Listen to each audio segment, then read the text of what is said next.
Evening, everybody. How are we? I know it's been a long time, but plenty of work on. Started my new book. Uh, Hopefully, November, December time, it'll be released. A lot more involved in it. So, let's go. Before we start, I've been catching up on some of the videos people do with me, Bernard, Colton, and a few others. And there's some good ones out there. This is all new to me.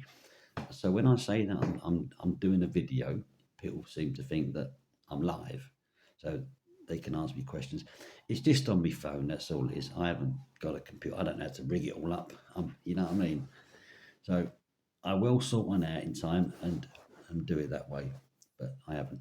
So what I want to get at, I had a conversation with someone the other day. Now, Vern is going to shock you, I think. And the lad was very polite to me. There was no aggression or anything. And it was Vinny, Bernard's son. So I had a conversation with Bernard's son by message. And I think Vinny thought I was going to have a word about this lad and what this lad done on that video too. But it wasn't what it was about. I said to Vinny, your dad wants apology of this lad, which is understandable. If the lad pulled a knife out on him, then you want apologies. So I said to Vinny, would your dad apologise to all the people that he's threatened in the past? And that. And Vinny's words were to me, he come back and said, Brian, you'll have to ask me dad, mate. Now, I got to admit, a lot of people have put Vinny down and said bad things about him. But to me, he was a very polite lad. So I'll give you that one. But it's true though, Bernard. You've got to, I can easily criticise anyone and I can take criticism. There's no problem with that. But you're putting out there it's Bernard's story. It's anyone's story, mate. Anyone can say anything they want about it. It's three lads, men, lads, we want to call them, drug dealers, what you want to call them, that were killed. All right. So people are going to make stories up. Now, you say it's your story, you are the biggest storyteller going. All right. Because let's put it this way, they went down that lane that night. No one knows why they went down that lane. You don't, Bernard. You make out you do. To see a plane, a field, and drug deal and this lot. You don't know, mate. I don't know. Colton don't know. It's a massive guessing game why they went down there. Now, I could turn around and say, well, Craig had a gun on him. But he did. Now, what happened to Craig's phone? What happened to the gun? So there's loads of things you can say, all right? But no one knows who was in the back of the Range Rover with Pat, sitting next to Pat, and why they went down that particular lane. It could have been the first time they've ever been down it. You don't know, I don't know. Another thing is, you say that Tony and Pat were going to come after you with a machine gun. They wouldn't need a machine gun, mate. Tony could have given you a good hiding on his own. Pat could have done. Craig would have given you a run for your money. He might have lost, but he'd give you a run for your money. I know for a fact. So the machine gun bit again. And then you say the machine gun come from Bowman, right? It didn't, mate. Donna had to say these things because she still had the machine gun, okay? She didn't try and sell it, all this stuff that she tried to sell. Some of the things that people like you, Bernard, put out there, that's why we never get the truth, will we? Because every story is different. Every story is about as though you were there, as though you knew what was going on. So you didn't know anything. Right. So anyway, the machine gun and two handguns come from Manchester. All right. Donna was never involved. She had it, was left in her house, then it was moved to my mother's house. Okay. My mum put it away. So Donna did not try to sell it. Donna tried to cover her own back because of the Whitaker situation and other bits of it. Her name got put up for drugs, carrying drugs in the pram, under the car seat, everything, delivering them. She was no diamond. She was a two-faced cow. But she was scared of Craig. All right, so she done some things. And what's the hurtful bit of it is one, she got rid of her little boy, and two, she used Georgie to disguise things to move about. So that's, anyway, Donna's got to live with that. Georgie's grown up now, married, happily. All right. Donna's got her own life. You're still seeing PC plot. She's happily married, still now, but she does not want to see anyone else. She wants her own life forgotten about. She does show her face around sometimes. And she is on these groups, and she does listen. And at the moment, I've heard she's got the hump with me. So that's up to her. I'm not bothered. The rumour is if I don't keep my gob shut, she'll tell things about me that the police don't know. Tell them they can't do a lot more than they've done in the past. Anyway, that's the thing. So we all have an opinion. Okay. Now we give our opinions and we discuss them. We don't threaten people.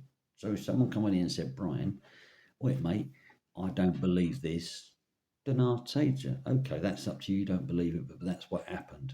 I don't get angry and say, look, you don't fucking like come around and punch your fucking head in. You know what I mean? Because I'm fucking hard. There's no such thing as hard. There's such thing as stupidity. And sometimes some of us on here are stupid with the remarks that come out. It's like Colton. Now, I'm not having a go at you tonight, Colton. Far from it. Far from having a go at you. I've asked you to get back to me, to be a man and answer my questions. You can't. That's fair enough. So I've got some of your little friends, or it could be you under an alias name, Colton. I don't know. Leaving messages. But I'm not biting. I'm replying to the messages as a normal, proper adult. I'm not falling out. I'm not effing and blinding at the message man. I'm saying it as it is. Okay? The phone call never happened. You getting pulled in never happened. That's all I know. You and Tony fell out. Yes, we know that. Okay? You didn't like Craig and Craig didn't like you. We know that. So that's why you made him out to be the idiot. But we know he wasn't. Anyway, look, I'm not going to say more about you, Slot, because it can be a bit of a bore sometimes, you know what I mean? Everyone has their own opinions. So get on a bit. Anyway, back in 88, 89, I can't remember that much, but Craig was never part of Tony. Never met Tony then. So we're going to leave that bit out. But Craig was doing well for himself. You know, he had a couple of good friends. But he seen good friends. One was Stratton, to what he'd done with that old man. He had another one called Gary and someone called Terry. I'm not going to give the last names because one of them did actually get done for an armed robbery on the Co-op funeral parlour and got sentenced to 15 years, even though a couple of names that I've just mentioned were involved in the robbery as well, but they got away with it, so it's the past. So Craig done his own thing. He used to go around to our welfare club on a Friday, and then we just go clubbing it. Okay, so I've gone to Chelmsford with a lad called Gary Pitchley. Now, some people will remember Gary Pitchley. Nice lad, brilliant dancer. I think we were on Top of the Pops a couple of times. Used to dance in a lot of nightclubs up London, in the cages. I think he even danced at King's Club once. I'm not sure. Anyway, we went to Chelmsford, me and Gary. Craig done his own thing with his mates. So in Chelmsford, we went for a couple of beers in some bars, met some locals, some local lads we knew from some pills. I gave them sold them a couple of pills, but I got caught selling a couple of pills by a doorman on the bar, on the pub. He slung me out. He made me look stupid when he slung me out. All right, just sort of grabbed my shirt and slung me out the pub, him and his mate. I'm not a fighter. I wasn't going to argue. I didn't want the police involved, so we left. We had another couple of drinks, then we went to Duke's nightclub. Now, back in the 80s, 88, 89 onwards, Paul used to run it. So we knew Paul to say hello to. We didn't know Paul to sit down and have a drink with. We knew him like that. He would let you do things as long as there was no trouble and no comebacks on him. Because he knew it went on. And you can't control it. So sometimes it's best to turn a blind eye as long as no trouble. And we knew Big John in the door anyway. So it was all right. So we was in Dukes for quite a bit, selling a few more things. A couple of lads brought some off me. About an hour, 2 hours later, these two lads come back. Apparently not working. The pills are no good, want the money back. Now, if you have a pill, you can tell they're working because your pupils in your eyes, they go large or they go small. So you know by someone's eyes and the way they stutter a bit that they're working. So I said to the lads, look, I can see they're working, mate. They're going on, but they want the £30, £15 each in those. They want their money back. I couldn't give their money back because I had to explain to my brother where the 30 quid went. So end of the day, there was a bit of a discussion at the bar, a bit of an argument. One of the lads lost it and smashed Gary round the head with a glass. Gary Pitchley fell to the floor. Blood ran out of his head. He was quite a bad way because as he went, he hit the bar, then he hit the bottom of the bar. He was like having a fit. It looked serious.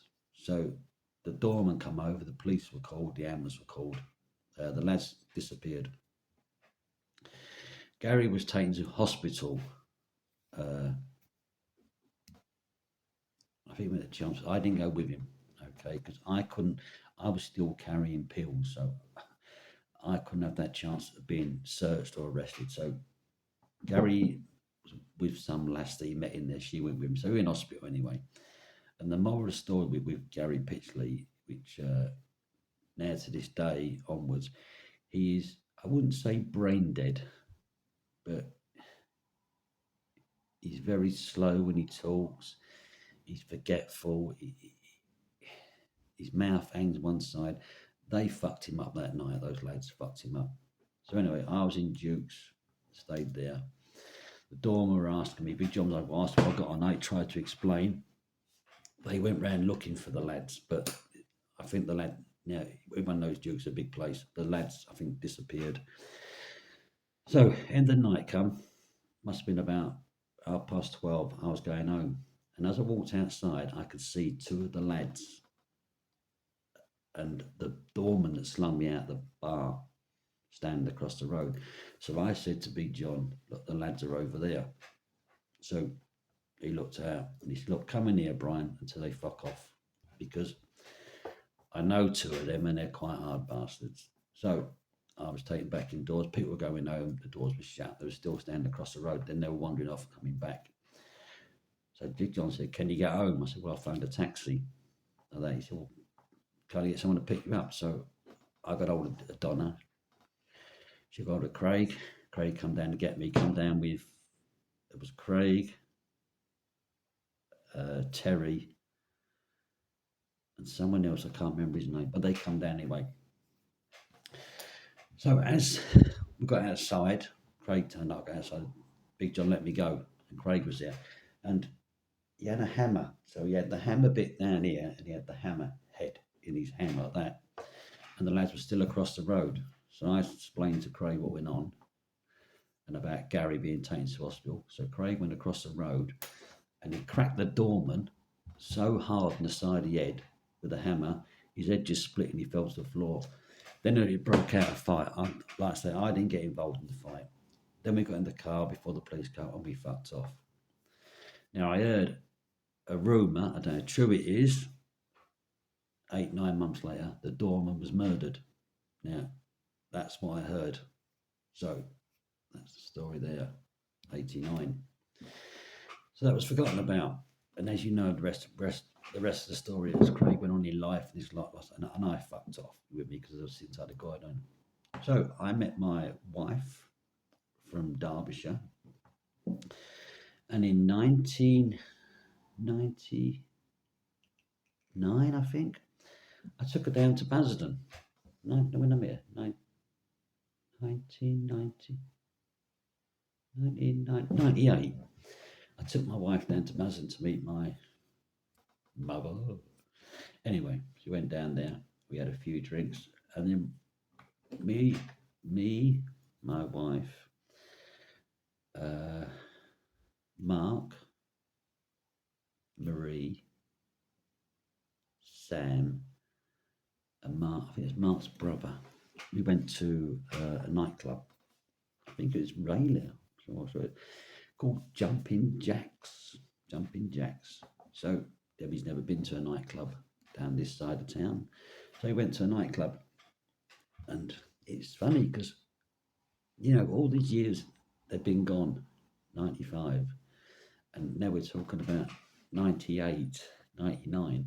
Well, I was in a nightclub anyway, having a drink at the bar, and these two lads walked up to me. Debbie was next to me. Mark was near me. He looked up at me and said to me, "Are you Craig Roll's brother?" So I said, "Yeah." And then we just started talking, you know what I mean? They were saying about Craig, they knew him and that lot and everything. Next minute, one of the blokes just turned around and whacked me so hard that I just fell to the floor for no fucking reason at all. And then a few kicks come in.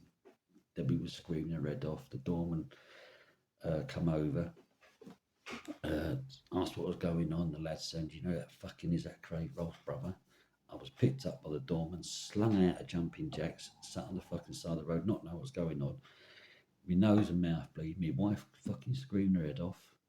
Mark and that I couldn't find. Maria and that, I don't know where they went. It just goes to show how many people Craig has upset over the years. To someone to come up all those years later, you know what I mean, and turn around and say, "Are you Craig's Roll brother?" Have a conversation as though he was Craig's friend, then suddenly give me a fucking good hiding. So from then onwards, I wasn't coming back to Basel no more. So I only come back every now and then to see a couple of friends. I haven't visited the grave for quite a while. I'm not going to lie to you and say I go every year or I go every month, because I haven't visited it for a long, long time. But how many people did they upset? How many people were after them? You know what I mean? There's loads of questions to be answered.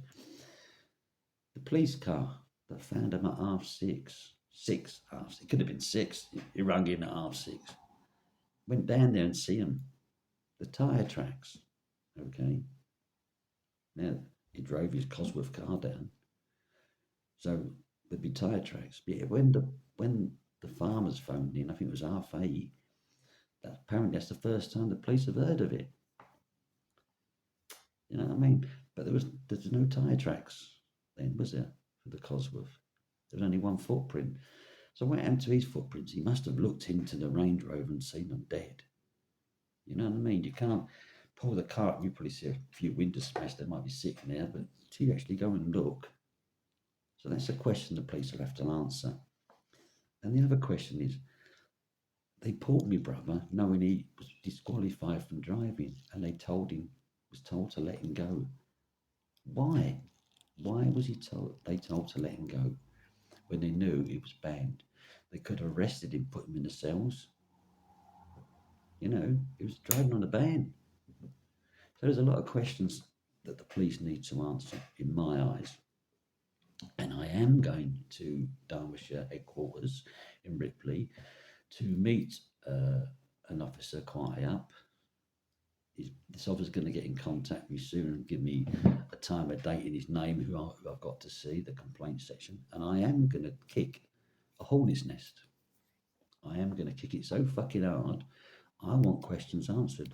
Because if you look at it, right, if that police officer, when he stopped Craig for driving while disqualified, had arrested him, he could have still been alive today. The other two could have been. They might not have gone on their own. There's loads of questions that were being tracked. That Cosworth car that was tracking them, did it track them that night they went down there? Was there an officer around that time of night watching? We don't know, do we? Until the truth comes out. And the truth will come out, Bernard. It will come out. Listen, mate, your stories, some of them are good. They are good, and you've made your money. You've made a lot of money. Good on you. But you've got a family. You've got grandchildren. Ain't it about time you slowed down? Stop upsetting people. Because one day you're going to upset someone, mate. and they're just going to come for you. You know what I mean? And what's going to happen? You don't know, do you? You can have like fucking like them, or end up in hospital, or you could do. I don't know, but what you get to a stage in life when you think to yourself, right, I'm going to calm down. Colton's calming down. He says he's still coming out as remarks. Eh? It's like John, all right, John Owen. He let me down the other day, mate. We know Colton on in the paperwork, but apparently Colton's been slagging your brother off for years. Now you're best of buddies. So you can call Bernard, all right, the leech, whatever you want to call him, this germ, this disease you call him. He's no different, is he, than Colton? Really, is he? Because Colton's called your brother for many years. You know what I mean? Knows it, yeah. Knows it was no took down the lane yet, knows it was there yet, all this like. But the point is, no fucker knows. I think that they're innocent, the pair of them. I think they were set up. It could have been Nichols in the back of the Range Rover. It could have been the hitman in the back of the road. No one knows who got in the back of that car at that pub. Do they? It's no good saying, well, Bernard, yeah, well, Nichols followed them in another car, and you know what I mean? Then you got one report from Nichols saying they had white ovals on. Well, if anyone got in my vehicle with white ovals, I'd be saying to myself, what the fuck are you wearing Wellington boots and white ovals for? It's a bit funny. Not putting in my car, mate. So there's a lot of unanswered questions, and I'm going to kick the hornet's nest.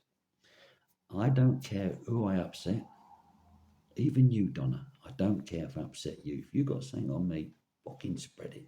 Like Bernard says he has. Spread it. Put it on here. Fucking let it hit. All right? That's my stories anyway. Maybe not much, but that's the night that Craig whacked the doorman in the side of the head with a hammer. Could have been serious, couldn't it? Could have been a lot serious. Anyway, I will get some better ones soon. And I will keep going on at Bernard. And I will keep going at Colton.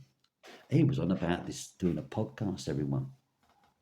Now, my mate, like associate, someone I know, Bernard, said he would go on a lie detective machine, to prove he's not lying. But you've got to pay for it. Bernard won't pay for it. If I want him to go on a lie detector machine, I've got to pay for it. Now, that is the most ridiculous, stupid question I've ever heard in my fucking life. How am I going to pay for a fucking lie detective? We can all say we'll do a lie detector because we know it never happened.